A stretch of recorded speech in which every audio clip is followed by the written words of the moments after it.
जय माता दी भक्तजनों, आप सभी का मेरे चैनल में स्वागत है। और आज मैं छठ पर्व से जुड़ी हुई कुछ विशेष बातें लेकर के आई हूँ, एक कहानी लेकर के आई हूँ। छठ का बहुत ही महत्व है। छठ पर्व में सूर्य देव की पूजा की जाती है और ऐसा माना जाता है कि छठ व्रत जो है वो सभी दुखों का नाश करता है। भारतीय संस्कृति में भगवान भास्कर का स्थान अप्रतिम है। समस्त वेद, स्मृति पुराण, रामायण, महाभारत आदि ग्रंथों में भगवान सूर्य की महिमा का विस्तार से वर्णन है। सभी लोग सूर्य नारायण भगवान का प्रत्यक्ष साक्षात्कार प्रतिदिन करते हैं। वाल्मीकि रामायण के युद्धकांड सर्ग 101 में आदित्य हृदय स्तोत्र द्वारा इन्हीं भगवान सूर्य की स्तुति की गई है। प्रमुख वैदिक उपासनाओं में सूर्योपासना अत्यंत प्राचीन है। पुराण आदि ग्रंथ में तो जो 4 प्रकार के कालों, मानस काल, त्रिकाल, देवकाल और ब्रह्म काल का वर्णन किया गया है, उसके भी आधार सूर्य नारायण भगवान ही हैं। सूर्यदेव को अदिति पुत्र होने के कारण आदित्य की भी संज्ञा दी गई है। भविष्य पुराण का आदित्य हृदय स्तोत्र अत्यधिक प्रचलित स्तोत्र है। इसकी प्रसिद्धि प्राचीन काल में भी इतनी ही अधिक थी कि महर्षि पराशर ने सूर्य की दशा और अंतरदशा में शांति के लिए सभी जगह इसी स्तोत्र का जप का निर्देश दिया गया है। भगवान श्री कृष्ण ने इसका उपदेश अर्जुन को दिया था। इसके पाठ से प्राणी दुख, दरिद्रता, कुष्ठ आदि असाध्य रोगों से मुक्त होकर महासिद्धि को प्राप्त कर लेता है। रावण पर विजय प्राप्त करने के लिए भगवान राम ने भी आदित्य हृदय स्तोत्र का पाठ किया था। यह रेखांकित करने योग्य तथ्य है कि वाल्मीकि रामायण में अगस्त्य मुनि का लिखा हुआ आदित्य हृदय स्तोत्र भविष्य पुराण के आदित्य हृदय स्तोत्र से भिन्न है। मार्कंडेय पुराण में वर्णन है कि देवी अदिति नियम पूर्वक दिन रात सूर्य देव की स्तुति करती थीं। वह नित्य प्रति निराहार रहती थीं।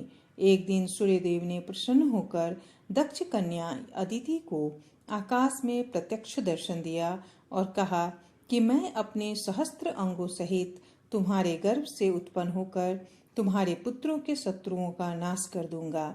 इतना कहकर भगवान भास्कर अंतर्ध्यान हो गए। ब्रह्म पुराण के अनुसार जो भक्ति पूर्वक सूर्य देव की प्रदक्षिणा करता है, उसके द्वारा 7 दीपों सहित पृथ्वी की परिक्रमा हो जाती है। जो सूर्य देव को अपने हृदय में धारण करके केवल आकाश की प्रदक्षिणा करता है, उसके द्वारा निश्चय ही संपूर्ण देवताओं की परिक्रमा हो जाती है।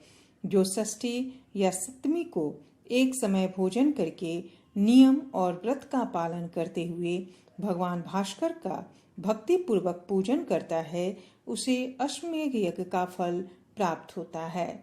वराह पुराण में वर्णन है कि भगवान श्री कृष्ण के पुत्र सांब को जब कुष्ठ रोग हो गया था, तब नारद जी ने उसे सूर्योपासना का उपदेश दिया था।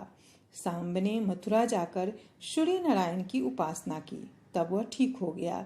एक बार सांब को स्वप्न देखकर सूर्यदेव ने कहा कि मेरे अत्यंत पवित्र और शुभ 21 नामों के स्तोत्र का पाठ करने से सहस्त्र नाम का पाठ का फल तुम्हें प्राप्त हो जाएगा। जो प्रातः और संध्या इस स्तोत्र का पाठ करेगा, वह सब पापों, रोगों से मुक्त होकर धन, धान्य, आरोग्य, संतान आदि से युक्त हो जाएगा। हजारों संक्रांति, हजारों चंद्र ग्रहणों, हजारों गोदानों तथा पुष्कर और कुरुक्षेत्र आदि तीर्थों में स्नान करने से जो फल प्राप्त होता है, वह फल केवल सूर्य के व्रतानुष्ठान के दौरान अर्घ्य प्रदान करने मात्र से प्राप्त हो जाता है। प्रभात काल में पूर्वाभिमुख होकर, साय काल में पश्चिमाभिमुख होकर और रात्रि काल में उत्तराभिमुख होकर ओम खगोलकाय नमः इस मूल मंत्र से सूर्य देव की पूजा करने का शास्त्रों में विधान है।